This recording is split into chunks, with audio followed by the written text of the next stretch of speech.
그렇게 하겠습니다. 네, 박영수 특별검사팀이 지난 10일이죠. 서울행정법원에 청와대 압수수색 영장 불승인 취소 소송 및 집행정지를 제기를 했습니다.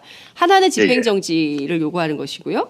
그러니까 압수수색 불승인에 대한 집행을 정지해달라는 요구인 것이고, 네, 다른 하나는 이 취소와 관련된 본안 소송을 제기한 것인데요. 우선 특검이 이 두 가지 소송을 동시에 제기한 이유는 무엇이라고 보십니까? 예, 일단 좀 정리를 해드리면, 네. 그 집행정지는 이제 가구제 또는 임시적 구제라고 하는데요. 네. 예, 우리 그 행정소송법이 일반 민사소송하고 달리 네. 본안소송 제기 전에는 가구제로서 집행정지를 신청할 수 없도록 하고 있습니다. 네. 예, 그래서 이 특검이 본안소송으로 이제 취소소송이라는 걸 제기하면서 집행정지, 뭐 정확히 말하면 효력정지가 될 텐데, 네네. 이 집행정지를 신청했죠. 그러니까 이제 이 사실 엄밀히 말하면 이 두 개는 별개가 아니고 하나인데, 네. 포인트는 제가 볼 때는 이제 특검이 본안소송보다는 이 집행정지에 초점을 맞춘 걸로 보입니다. 아하. 이게 무슨 말이냐면, 네. 그 압수수색 불승인 처분의 효력을 정지를 하면 네.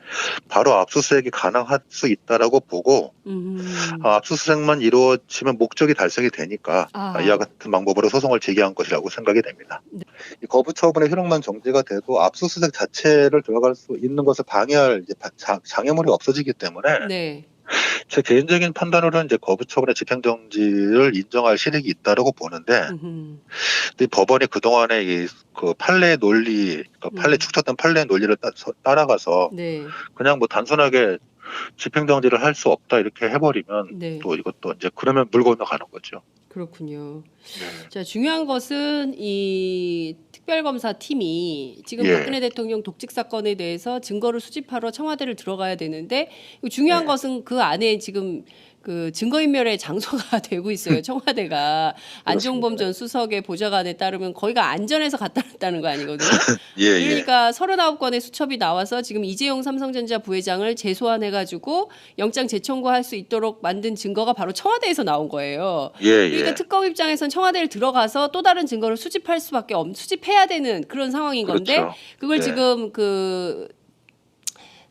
청와대 비서실장 그리고 그 경호실장이 맡고 있는 것이고, 사실은 더 나가면 황교안 국무총리가 이것을 이제 법률로 맡고 있고 이런 건데요.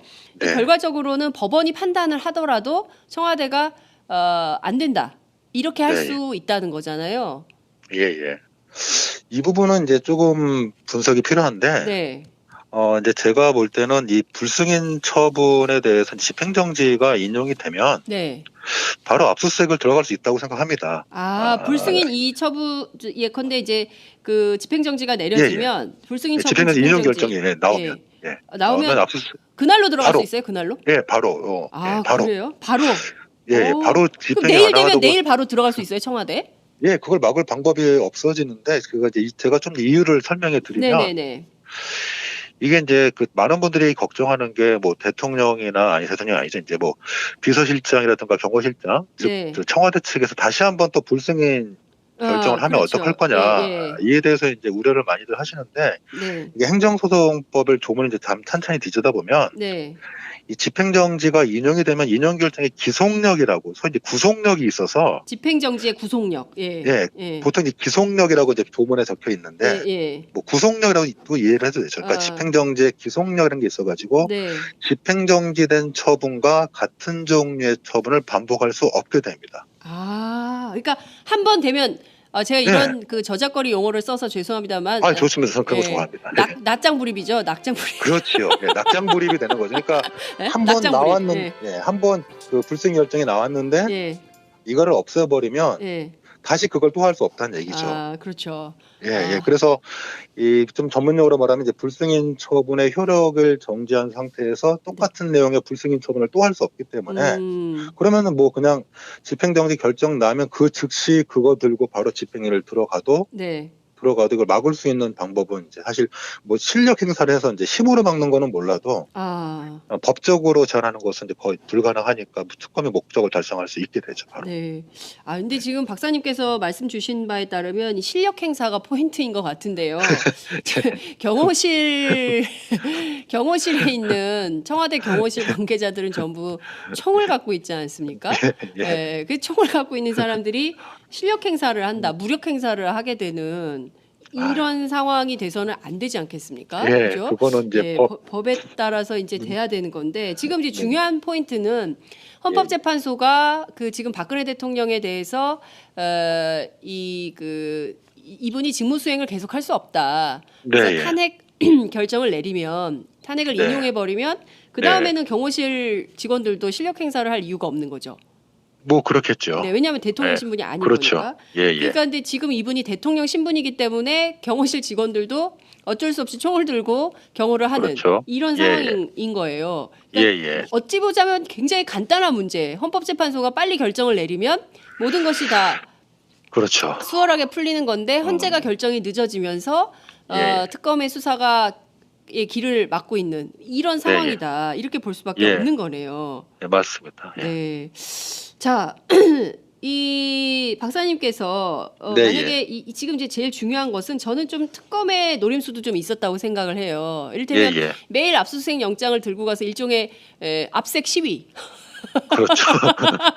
매일 가서 압색 시위, 문을 열어 이렇게 하고 그것이 매일 그 생방송으로 그 종일 방송이 되는 방법이 하나가 있고 또 하나는 이 말도 안 되는 소송을 제기해가지고 법조계를 발칵 뒤집어 엎어서 여론 시장을 흔들려는 뭐 이런 의도가 있었던 것은 아닌가. 그런데 이게 너무 어려우니까 기자들이 못 쓰고 있어요. 참 기사가 많이 안 나와요. 그러니까 되게 굉장히 어려운 부분이거든요. 지금 제가 보기에는 박사님 인터뷰를 통해서 팟짱이 처음으로 이걸 쉽게 설명을 하고 있는 것 같아요. 제가 보기엔 오늘 기자들이 많이 들을 것 같습니다. 아이고. 설명을 좀 해주시자면 이를테면은 특검이 이런 소송을 제기해서 대한민국의 새로운 역사를 행정소송의 새 역사를 쓰려고 했던 그 핵심 이유는 결국에는 이것이 그 집행 정지를 이끌어내기 위한 고유책이다. 그렇죠. 그렇게 보입니다. 저는 개인적으로. 그렇군요. 그게 제일 중요한 목적이라고 생각이 되죠. 네, 그렇군요.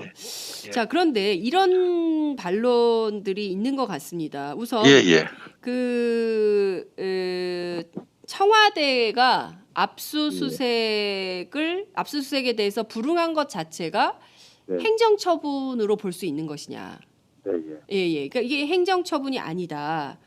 따라서 형사소송법에 저촉될 수 없다. 이렇게 보는 시각이 있습니다. 이 점은 좀 어떻게 보세요?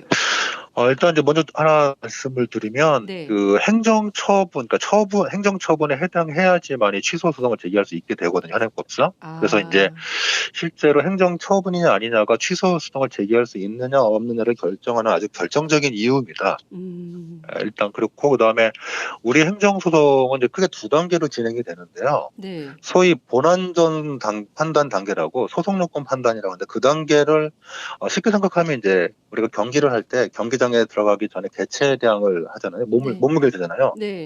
그걸 통과 못하면 경기장에 못 들어가는 것과 마찬가지로 그래서 경기장을 들어갈 수 있냐 없냐를 판단하는 단계를 우리가 본안전 판단 단계 또는 소송요건 판단 단계라고 하고 이거에 이제 여기 이 부분에서 행정처분이냐 아니냐가 이제 결정이 돼가지고 여기 본안으로 들어가느냐 못 들어가느냐 결정이 되고 이제 본안에 들어가서 이제 당사자의 주장의 이유를 따지겠죠. 그래서 이제 크게 두 단계로 진행이 되는데 일단 이제 이렇게 용어를 말씀드렸고 제가 볼 때는 이제 이 처분이냐 아니냐에 대해서 상당히 이제 논란이 붙어 있는 것은 처분이면은 본안을 들어가 가지고 심리가 가능하고 행정처분이 아니면은 문 밖으로 내쫓기니까 각하당하니까 그래서 이제 이게 결국 분쟁에서 가장 우리가 이제 다투는 이 부분에서 가장 핵심적인 상황이긴 합니다. 근데 이제 결론을 좀 핵심을 말씀드리면 이게 우리 법원이 이거 좀 불승인 결정이 거부 처분인데 이 거부 처분의 성립 요건으로 이른바 법규상 또는 조리상 신청권이라는 걸 요구합니다.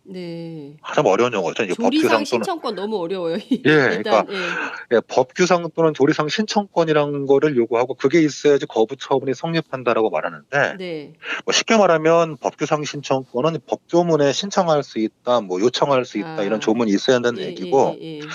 조리상 신청권은 그런 조문이 없어도 우리 법원이 해석을 통해서 국민에게 신청권을 인정할 수도 있다. 이런 취지의 얘기가 조리상 신청권인데요. 문제는 우리 법원이 조리상 신청권을 잘 인정 안 한다는 게 문제입니다. 그러니까 다 무슨 말이냐면 법규상 신청권이 인정이 안 되면 네. 조례상 신청권도 대부분 인정이 잘 안 돼서 아. 거부 처분이라는 게 성립하지 않으니까 결국 행정소송, 즉 취소 소송으로 다툴 수 없다. 이런 논리가 많이 성립이 되거든요. 각하 가능성도 있는 거네요. 그래서 제가 볼 때는 이 포인트는 이제 특검 쪽에서 이제 가장 잘 잡아야 될 것은 법규상 신청권을 어떻게든 만들어내가지고 거부 처분이 성립한다 이걸 잘 주장을 해야 될 텐데 제가 한번 관련적으로 쭉 읽어보니까 이 특검법, 즉 박근혜 정부의 최순실 등 뭐 이렇게 줄줄줄 나오는 특검 특별검사 임명에 관한 법률 제6조 이 3항을 보면 특별검사가 그 직무를 수행할 때 필요한 경우에는 대검찰청, 경찰청 등 관계기관의 장에게 수사기록 또는 증거 등 자료 제출과 수사활동의 지원, 기타 수사협조를 요청할 수 있다. 이런 조문이 하나 있습니다. 그래서 이 조문을 잘 들고 가서 잘 들고 가서 이 관계기관의 장에게 요청할 수 있다는 이 표현 정도라면 제가 볼 때는 충분히 법규상 신청권을 인정할 수 있다, 주장할 수 있다라고 보여지거든요. 그래서 그렇게 좀 잘 주장을 해가지고 압수수색 불승인 결정의 행정처분성 인정을 해가지고 좀 처분성을 좀 인정해서 본안까지 들어갈 수 있도록 좀 했으면 하는 그런 바람이 있습니다. 오늘 박사님 설명이 너무 쉽고 명쾌해서 잘 들어오는데요. 지금 뭐 기자들이 쓰는 기사를 보면 이 행정처분에 대해서 굉장히 중요 포인트를 잡고 있는데 말씀 주신 대로 이 법규상, 그러니까 실제로 특검법 6조 3항에 그 수사 협조를 할 수 있다. 그러니까 대검이나 그러니까 대검이나 경찰청장 등의 수사 기록 등을 주고 수사 협조를 요청할 수 있다. 요 항목이 법규상 신청권에 해당된다라는 설명을 잘해서 내일 심리에서 이것이 그 집행정지 처분을 이끌어내는데 큰 포인트 도움이 좀 됐으면 좋겠다. 이런 말씀을 좀 주셨어요. 행정처분이 아니면 뭐 본안소송은 물론이고 가구들에서 집행정지도 이게 들어갈 수가 없거든요. 그래서 이 처분이라는 것을 잘 논증하는 게 사실 제일 핵심입니다. 그렇군요. 이 내용을 법률상 신청권을 잘 설명을 하는 것이 이번 소송의 핵심이 될 수 있다는 말씀을 좀 주셨습니다. 기자들 말고 특검 관계자들도 지금 정 박사님 방송을 유념해서 잘 들으셔야 될 것 같다는 생각이 좀 듭니다.